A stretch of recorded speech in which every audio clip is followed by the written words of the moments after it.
This video is about the size and timescales of the universe that we'll cover in the course, and about the process we've used to figure out how things work, the process called the scientific method. In the lecture outline in the student guide, the vocabulary terms are given right below the astronomy notes reading assignment. Here, the first two are for the size and time scales. The astronomical unit is the yardstick we use for the solar system, and the light year is the yardstick we use for the stars and galaxies. Note how much bigger is the light year than an astronomical unit. Our solar system is tiny compared to interstellar distances.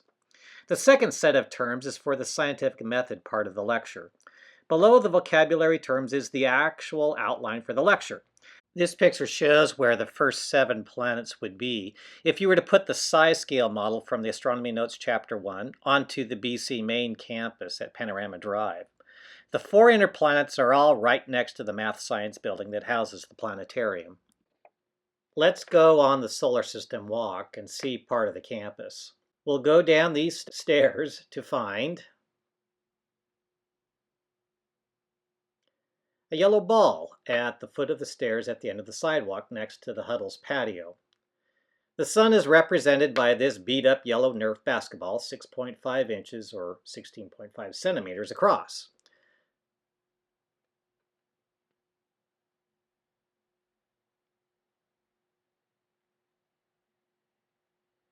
Walking to Mars's position at the light pole, each meter-long step is 8.4 million kilometers.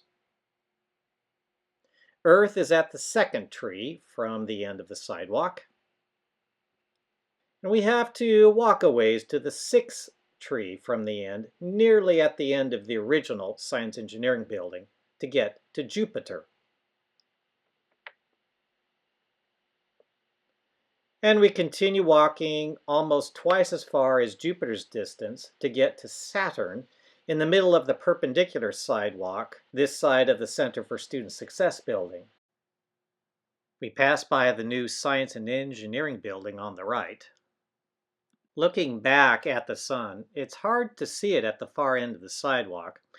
This was pretty much the end of the solar system before more distant planets were found with telescopes. To get to Uranus, we'll have to walk through this breezeway to a point more than twice as far as Saturn is from the sun. At the north end of the Center for Student Success is the entrance to the Jerry Luedeke Learning Center, in which you'll find the tutoring center, supplemental instruction office, math lab, writing center, academic development classes, and education department faculty offices. We're going to walk to just this side of the Get Bus building. We pass by the Humanities building. And Uranus would be inside the big circle.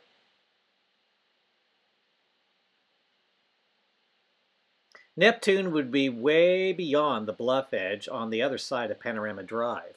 Dwarf planet Pluto is in the middle of the oil fields. From this end of campus looking back south toward the stadium, you see the business building on the right with the Norm Levin Center for the Humanities. Many really interesting seminars, talks, and panel discussions take place in there.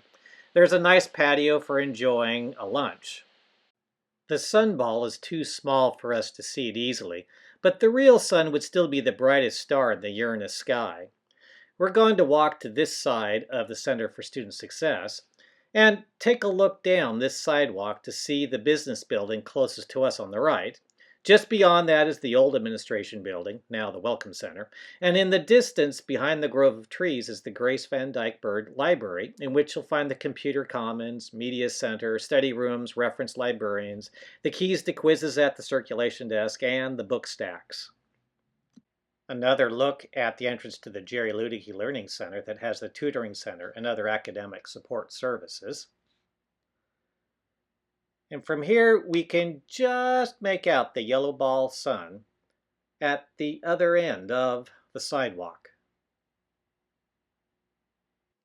Another scale model I want you to memorize is the one where Pluto's orbit is shrunk down to the size of a quarter.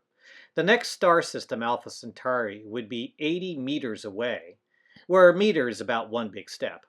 On the BC campus, that would be the distance between the center of the planetarium and the Forum building. If our solar system is a quarter, then the Milky Way would cover most of the western U.S., stretching from Los Angeles to Pierre, South Dakota. Imagine how many planetary system quarters you could fit in the western U.S. Planetary systems are tiny in comparison to galaxies. Here's the cosmic calendar from the first chapter in the Astronomy Notes textbook, where the entire 14 billion year history of the universe is compressed down to a single year on our calendar. Our solar system doesn't form until about 2/3 of the way through the year in September, and modern humans aren't coming onto the scene until the last few minutes of the cosmic calendar year. We have not been around that long at all.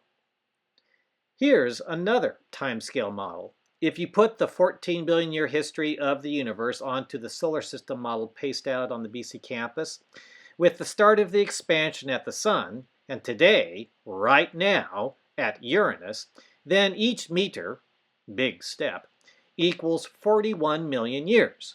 The solar system forms 59 meters beyond Saturn, or 4.6 billion years ago.